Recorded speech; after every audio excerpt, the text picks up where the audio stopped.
Bonjour à tous. Donc, je vais essayer de parler un petit peu plus fort. Donc voilà, je suis une commerçante en fait qui s'occupait d'un endroit qui était complètement abandonné par les pouvoirs publics depuis plus de 15 ans, un endroit où il y avait beaucoup de passages d'enfants, de familles, et qui était donc où il y avait différentes communautés de migrants, différentes délinquances, différents problèmes de sécurité. On a même eu des coups de feu. Enfin voilà, c'était un endroit très compliqué. Pour pouvoir ouvrir mon commerce et mon tiers-lieu social et culturel, j'ai dû faire beaucoup de mois de travail avant de pouvoir ouvrir. Donc j'ai travaillé, j'ai fait du social, de la sécurité, enfin j'ai fait tout un travail de pédagogie pour essayer d'améliorer cette zone. En fait, voilà, donc du coup quand j'ai commencé à travailler, j'ai commencé à avoir des problèmes avec les politiques en fait. Pour expliquer mon histoire, en fait, moi, mon dossier, il a été fait il a été pris en main par le DGS, donc qui était le directeur des services, qui s'appelle Monsieur Didier Austré, qui a été d'ailleurs, qui est une personne très intègre, qui était le seul à faire du bon travail dans cette mairie et qui a été un peu comme on m'a fait à moi, c'est-à-dire qu'attaqué par un peu des sortes de hyènes qui vous attaquent dans tous les sens. Donc il a été viré de la ville, on lui a viré son appartement et ainsi de suite. Et donc en fait cette personne, je pense que en vue du rendez-vous que j'avais eu avec lui, parce que moi en fait j'ai un parcours qui est assez atypique et j'ai l'habitude en fait de travailler sur des problématiques justement de corruption et ainsi de suite, où je prends des enregistrements, où je fais tout un travail de fond. Donc moi je l'avais rencontré dans ce cadre-là, c'est-à-dire que j'avais eu le temps de lui exposer les problèmes que j'avais pu voir par mon parcours, parce que je l'avais aidé à s'occuper d'un dossier pour un marchand de sommeil dans la ville en fait. Et je pense maintenant avec le recul que s'il m'a lancé dans les pattes de ces deux personnes, c'était parce qu'il avait conscience de ce qui se passait dans ses services et que quelque part il voulait que je mette un petit peu le doigt dessus. Donc en fait, dès qu'il a passé la main à l'élu au commerce, Monsieur Pape, j'ai eu d'énormes difficultés, on m'a mis des bâtons dans les roues. Je pense que c'est quelque part parce que je ne suis pas rentrée dans le système de corruption. C'est-à-dire qu'il faut savoir que dans la ville, il y a beaucoup de choses qui se passent. Il y a des enveloppes pour la voirie, il y a eu des équipes de tournage de films qui ont été racketées. Là encore dernièrement, le Parisien a titré pendant un mois, on a eu une affaire d'un élu qui prenait de l'argent pour des logements. On a eu des équipes de la mairie qui ont volé pour plus de 20 000 € de chèques lire. Voilà, on a des gardiens qui se permettent de sous-louer des gymnases de la ville, qui cachent leur commerce dans les parkings. Enfin, il y a tout vraiment, on a un réel problème de clientélisme, de corruption, de conflit d'intérêts, de délit de favoritisme. D'ailleurs, le gouvernement donne de l'argent à ces villes sans comprendre trop ce qui se passe. Ce qui se passe en fait, c'est que tout est détourné, tout est favorisé pour les amis, partagé, donc ils se partagent le gros gâteau. Donc moi en fait, venant des services du DGS, on n'a pas pu me faire passer par l'enveloppe, traditionnelle enveloppe. Du coup on m'a mis beaucoup de bâtons dans les roues. S'en est suivi aussi de l'harcèlement sexuel venant d'un élu à la vie associative. Pareil, hein, c'est des personnes qui sont déjà dans des histoires bizarroïdes. Voilà, et donc je me suis retrouvée confrontée à ça et en fait ils ont complètement spolier mon projet, c'est-à-dire qu'ils l'ont fait reproduire par des associations chouchoutes soit qui étaient fabriquées par leurs collègues, soit qui étaient fabriquées par amis, soit de toutes pièces.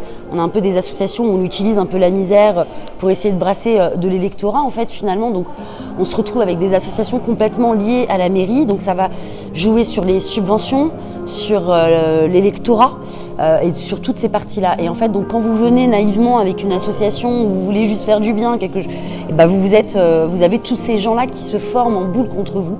Et donc c'est ce qui s'est passé. En fait, j'ai été attaquée de toutes parts. Donc j'ai été cambriolée par la mairie, ils ont été filmés, on m'a envoyé des agents de la ville pour me menacer de mort, on m'a cassé les carreaux de ma voiture, on m'a coupé à plusieurs reprises l'électricité dans mon commerce pour que je ne puisse pas travailler, que je perde tout, que je perde de l'argent. C'est d'énormes difficultés, c'est des gens qui vous arrêtent, qui vous insultent. C'est des cabales dans la ville, c'est-à-dire que vous avez des élus qui, pendant X temps, ont menti sur moi sur la place du marché, sur la place Mandela, à diffuser des choses horribles sur moi, disant que j'avais séquestré, menacé des élus, menacé leurs enfants, alors que jamais tout ça n'est arrivé en fait. J'ai fait une seule erreur, c'est que j'ai pris des diffamations sur une des élus qui était existante déjà bien avant moi dans la ville, parce qu'elle avait organisé mon cambriolage et qu'elle s'était acharnée pendant plus de 2 ans avec moi, sur moi, à la demande de ce monsieur Pape. Et donc en fait j'ai pris ces diffamations que que j'ai jeté dans un groupe de la ville en disant que voilà, j'espère que tu comprendras ce que ça fait d'avoir des ragots sur soi, etc., etc. Enfin, c'était un peu une leçon, donc j'étais un petit peu irrespectueuse. Mais au bout de 2 ans, j'en pouvais plus en fait, parce que j'ai même dû prendre mon enfant, l'emmener chez son père, loin de moi, parce que on était attaqués de toutes parts et que c'était plus du tout vivable. Donc voilà, donc j'ai porté beaucoup de plaintes. Là où ça s'enraye en fait, c'est-à-dire que quand vous avez des politiques qui font des abus de pouvoir comme ça et qui se transforment un peu en mafia, un peu enfin, qui ont des agissements pas normaux, vous portez plainte. Alors moi j'ai des plaintes pour conflit d'intérêt, délit de favoritisme, j'ai eu des preuves, j'ai le cambriolage, ça a été filmé, j'ai l'harcèlement sexuel, j'ai toutes les captures d'écran et ainsi de suite. Bah, vous avez beau porter vos plaintes, les plaintes que vous voyez là, même malgré, parce que le commissariat de ma ville ne me les prend pas, donc je suis obligée d'aller dans un autre commissariat, dans d'autres commissariats, ça revient systématiquement là où les faits ont été produits, et donc dans le commissariat qui me refuse mes plaintes, et donc elle s'est systématiquement jetée à la poubelle, et ça n'arrive jamais jusqu'au tribunal. Donc après, ensuite, on essaye de prévenir le procureur, mais en vain, en fait.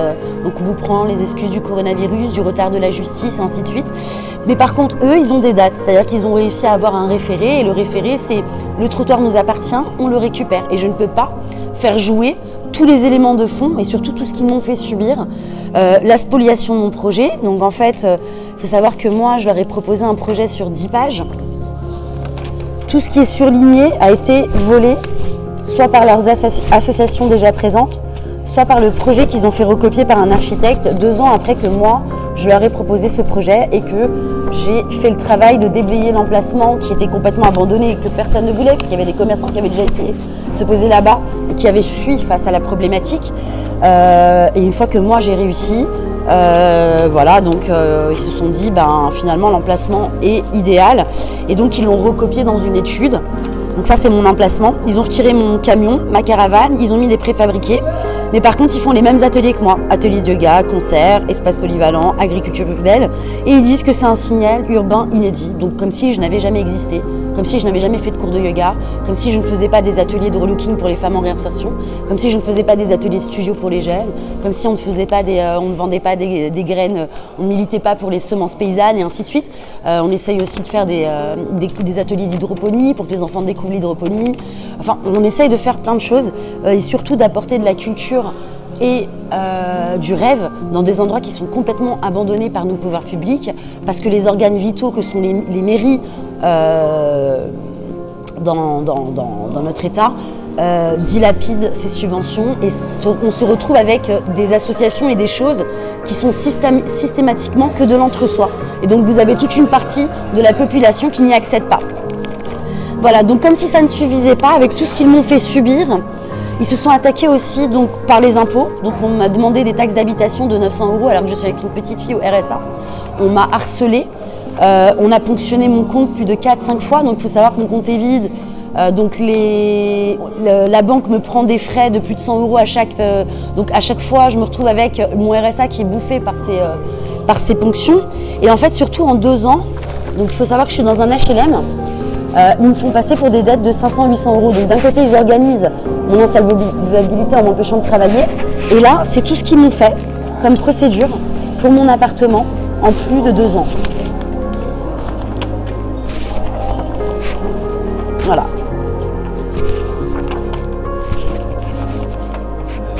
Donc il faut savoir que le maire est aussi président de l'OPH, ce qui lui permet de pouvoir faire cet acharnement aussi sur mon appartement. Voilà. Donc, comme je me présentais à tout ça, en fait, et que comme j'avais des petites dettes à chaque fois de 500 €, et ben avant le jugement, j'arrivais à combler. À chaque fois, ils mentent, ils disent que je n'ai pas d'assurance habitation, donc je présente systématiquement mon assurance habitation. Donc, ils se sont mis à m'arracher le nom de ma boîte aux lettres pour que je ne puisse pas avoir les assignations pour les jugements. Donc, ils m'ont fait passer en janvier pour mon appartement. Ils ont cassé mon bail pour 470 € de dette. Voilà. Donc, et ils ont demandé l'expulsion de mon logement avec mon enfant de 9 ans pour 470 € de dette. Aujourd'hui, l'interview se passe dans la mairie de Bagnolet. Tout à fait. Est-ce que c'est la première fois que vous venez? Est-ce que vous avez demandé un entretien? Non, je suis déjà venue, mais en fait, depuis que cette histoire a commencé, on a demandé, donc depuis 3 ans, on demande à plusieurs reprises, on a demandé à l'écrit, à participer aux conseils municipaux où ils parlaient de ma personne. Je n'avais même pas le droit de répondre à tout ça. Et en fait, donc du coup, on a envoyé plusieurs courriers. J'ai aussi les opposants qui ont fait à plusieurs reprises, avec par courrier, des demandes de rendez-vous, sans succès. On n'a rien, on n'a pas de réponse. Je suis complètement transparente, on m'invisibilise. Donc évidemment, ils ne me reçoivent pas parce qu'ils savent pertinemment que j'ai énormément de preuves. Tu peux t'asseoir là-bas au milieu? Bien sûr. Pour la truc. Bien sûr. Les Gilets jaunes, ils sont venus pour toi, quoi. Bien sûr. Je suis présidente de l'association Exit Life. Nous sommes en soutien avec Adama Traoré, avec Force Citoyenne. On a envoyé un courrier au maire, monsieur Tony. Attends, parce que j'ai le micro. Suivez-la. Afin d'avoir un rendez-vous. Parce qu'apparemment, ils ont appelé un élu pour dire que la mairie, elle était occupée. Il n'y a pas eu de retour. Donc, Ismira tente depuis 5 ans d'avoir un rendez-vous avec monsieur le maire. Et même nous, en tant qu'associatifs, on n'a pas pu obtenir. Voilà, à côté de notre Gilbert. Bonjour. Bonjour. Tiens, c'est ton sac? Ça va bien? Non, c'est pas le mien celui-là. C'est à Carole, je pense. On peut attester Bonjour. du fait est que Ismira n'arrive pas à obtenir de rendez-vous alors que c'est une citoyenne lambda qui paye ses impôts, qui a obtenu une autorisation pour pouvoir exercer sur la commune de Bagnolet.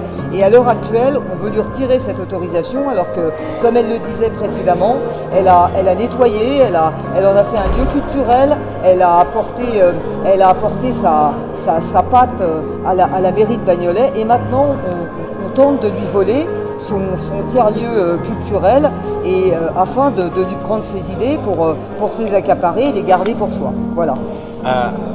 On en reparlera plus tard, on te connaît Carole, mais est-ce qu'il n'y a pas quelque chose en commun entre vous? Parce que vous êtes des commerçants, enfin, tu as un camion gilet jaune, il y a pas... Non, en tant qu'associatif, comment ça se passe? En tant qu'association, lors d'un live avec Mike Rambeau, j'ai rencontré Ismira, donc il y a à peu près 3 mois de ça. Elle a exposé ses problèmes, elle a exposé son problème à la mairie de Bagnolet, donc on est rentré en contact. C'est vrai qu'effectivement, moi je subis la répression du gouvernement et du préfet allemand sur mon food truck rose. C'est vrai que ça nous a un petit peu ralliés, ça nous a permis de discuter parce qu'elle a exactement le même problème. Donc c'est un problème récurrent. Lorsqu'on donne des autorisations, quand les maires d'un endroit vous donnent une autorisation, c'est sur une année, ça peut être sur 3 mois, sur 6 mois. Mais lorsqu'on s'en rencontre, hein, c'est récurrent, on a tous les mêmes problèmes. Quand on arrive à faire quelque chose de nos emplacements, eh bien au bout d'un moment, on nous reprend nos emplacements en nous disant qu'on ne peut pas renouveler l'autorisation alors qu'on fait bien notre travail et qu'il n'y a pas de problème de voie publique. Et à chaque fois, ces gens-là se servent de nous pour nous mettre en place et ensuite ils nous reprennent nos emplacements pour les donner à des gens qui sont proches de la mairie. Si tu me permets, en fait là il reste encore 3 pôles où les élus peuvent être et agir avec de la corruption. Donc c'est la voirie, le logement et tout ce qui est sport parce que ça apporte les subventions, tout ce qui est associatif. Donc c'est vraiment ces 3 pôles-là où on retrouve énormément de corruption, de délits de favoritisme, de conflits d'intérêts, voilà, et même à grande échelle, c'est-à-dire même au niveau du gouvernement aussi, quoi. Et est-ce que le fait que les Gilets jaunes sont présents aujourd'hui, c'est pas la première et peut-être pas la dernière fois, est-ce que ça vous remotive, ça vous remonte le moral? On se sent moins seul face à ça. Face à cette machine à broyer en fait, et donc oui, je pense qu'au bout d'un moment il est nécessaire qu'on soit ensemble solidaires à chaque attaque. En fait on est resté trop longtemps chacun à se battre de notre côté face à nos problématiques, et en fait comme ils nous épuisent et ils nous mettent à terre un à un et qu'il n'y a pas de force de réaction en face, c'est ce qui permet qu'aujourd'hui on arrive à des situations où ils peuvent s'acharner comme ça sur des personnes, faire un peu ce qu'ils veulent. Si à chaque problématique le peuple se levait, était uni et solidaire, peu importe ses orientations, sa manière de parler, c'est juste cette chose est inacceptable et on ne peut pas laisser parce que ça peut m'arriver, ça peut arriver à ma cousine, à ma soeur, à mon cousin, à mon frère et ainsi de suite. Si on se levait, je pense qu'avant de créer ce type de situation, il réfléchirait à 2 fois. Et la dernière question, c'est comment dernière question, c'est comment tu vas psychologiquement, parce que ça te touche, toi, dans ta famille, comme ça tu touche disais, mon enfant. Ton enfant que tu as dû ramener chez Mon enfant, elle a perdu plus de 10 kilos quand je l'ai laissé chez son papa parce qu'elle n'a pas supporté l'absence. Donc je l'ai récupérée en catastrophe parce qu'on s'inquiétait vraiment donc là, ça pour touche elle. Donc, pas que le commerce, ah non, ça touche ma vie, celle de mon enfant, qui n'a plus réellement sa maman présente réellement comme elle devrait pour elle. On n'a plus de vacances, je suis en permanence en sécurité dans mon camion parce qu'on m'a dit qu'on allait me le brûler. Donc je veux dire, et puis bon, financièrement aussi, comme tu as pu voir, toutes les procédures qu'ils m'ont fait en l'espace de 2 ans, c'est plus d'une 50aine de procédures qu'on me fait subir entre les impôts, mon logement, mon commerce. Moi je suis toute seule, eux ils ont des équipes entières pour m'harceler. Donc il a des équipes qui s'occupent de m'harceler dans le logement, des équipes qui s'occupent de m'harceler dans mon commerce, des équipes qui m'harcèlent au niveau des impôts et ainsi de suite. Mais moi je suis vraiment toute seule face à ça. Et ça c'est plus possible en fait, on ne peut pas payer des politiques qui sont payés pour nous harceler et nous mettre la tête sous l'eau en fait. Ce n'est plus possible, on ne peut plus accepter ça en fait en tant que peuple. Il est nécessaire. Ça a commencé il y a 2 ans? Là en fait ça fait 3 ans maintenant que je suis en combat. Mais réellement ça a commencé à 4 ans parce que à partir du moment où j'ai donné mon dossier, l'élu au commerce, comme il a mis des bâtons dans les roues par rapport au DGS, pour monter un commerce dans un endroit qui était complètement abandonné et dont il n'arrivait pas à améliorer en fait. Vous êtes du coin ou parce que En fait non, ça fait plus de 15 ans, 18 ans maintenant que je dois être à Bagnolet en fait. Ouais, je veux comprendre pourquoi si vous arrive à vous, ça peut arriver à d'autres. Bien sûr. Ça arrive à d'autres. Aussi. Ça arrive déjà à d'autres. Moi, j'ai déjà des dossiers en main d'agricultrices aussi qui se font spolier par des mairies. Donc, ils font tout un fonctionnement où ils font virer les bêtes, ils les saisissent pour leur mettre la tête sous l'eau, ils récupèrent les terres et ainsi de suite. Il y a beaucoup de choses comme ça. Il y a aussi en ce moment la guerre du littoral. Il y a plein de gens qui ont réhabilité des endroits auprès du littoral. Et là, l'État est en train, avec force, de reprendre ces terres. Donc voilà, on se retrouve avec des zones en fait, qui sont complètement abandonnées. Le peuple s'en saisit et essaye de l'améliorer et une fois que c'est amélioré, vous avez des gens qui viennent et qui récupèrent, qui vous spolient, qui vous écrasent et qui sont prêts à tout pour vous empêcher de vivre. Avec votre histoire, vous avez compris qu'il y a d'autres histoires similaires comme vous? Oui bien sûr, parce que je m'en occupe aussi parce que moi ça fait 20 ans que je suis militante bien avant cette histoire-là en fait qui m'est arrivée. Donc du coup effectivement j'ai beaucoup de dossiers en main et voilà, ça m'est arrivé aussi d'intervenir au Sénat, à l'Assemblée, pour justement essayer d'éveiller sur certains sujets. Malheureusement, on se rend compte que à chaque fois ça change. Le temps que vous passez les barrages et que vous arrivez jusqu'à eux, on vous écoute, mais après finalement il n'y a pas d'action faite derrière et puis ça change. Et puis vous êtes obligé de vous refaire encore tous les barrières et ainsi de suite. Donc c'est à l'infini.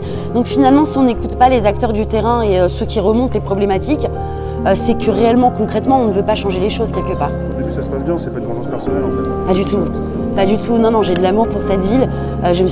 J'ai pris l'endroit le plus, l'endroit le pire à Bagnolet. C'est pas vous une vengeance d'autres? Par amour de Bagnolet. Non, je pense que c'est sincèrement le fait que vous ne rentrez pas dans le système de corruption, le fait que vous ne rentrez pas dans ces clans politiques qui sont attitrés dans la ville. Et le fait, la crainte que vous preniez les subventions que eux ont l'habitude de se partager. Je pense aussi que c'est le fait que si vous faites du bien dans la ville, finalement, vous êtes aussi une force électorale en fait. Et c'est ce qu'ils veulent éviter absolument. Il faut savoir que dans ce type de villes qui sont corrompues, qui sont en détresse, les maires sont élus pour entre 5 000 et 7 000 voix seulement. On est plus de 35 000 habitants. Donc, de leur côté, c'est une question de politique ou d'argent? C'est un mélange des deux, vraiment, réellement. C'est un problème politique qui est récurrent dans plusieurs villes et surtout, c'est très accentué dans le 93, énormément. On a plusieurs villes du 93 qui se retrouvent dans ces problématiques. C'est-à-dire que vous avez, à partir d'un moment, des gens qui sont trop occupés par leur misère pour se préoccuper de ce que font les politiques dans la ville. Et donc, du coup, vous avez des politiques qui s'installent et qui pillent la ville et qui jouent avec les misères des uns et des autres en faisant croire qu'eux, en montant la tête des uns et des autres, pendant que eux se partagent le gâteau et pillent. Oui, vous avez dit l'argent de l'État. Oui. Tout ce qui est subvention. En fait, il se passe que dans ces villes du 93 qui sont en détresse, comme ça, vous avez des subventions particulières. Parce que, par exemple, on a le plus grand four de drogue de l'Île-de-France, qui est située d'ailleurs juste derrière mon camion. Donc vous avez des zones comme ça qui sont signalisées prioritaires. Et finalement, on se demande si c'est pas à l'avantage des politiques que ces zones restent dans ces zones prioritaires et en détresse pour qu'ils puissent continuer à avoir ces subs et cet argent qu'on donne parce que justement... mais la problématique, c'est que là que le gouvernement se pose des questions, c'est-à-dire que ça fait des années qu'ils donnent de l'argent mais que rien ne s'améliore. Maintenant, il faudrait qu'ils aient le courage de regarder les choses en face et de regarder que finalement la problématique, elle vient des organes vitaux que sont les mairies. Puisque elles sont la plupart du temps prises d'assaut par des gens qui sont pas droits dans leur basket et qui font n'importe quoi. Voilà. Merci bien. Merci à vous.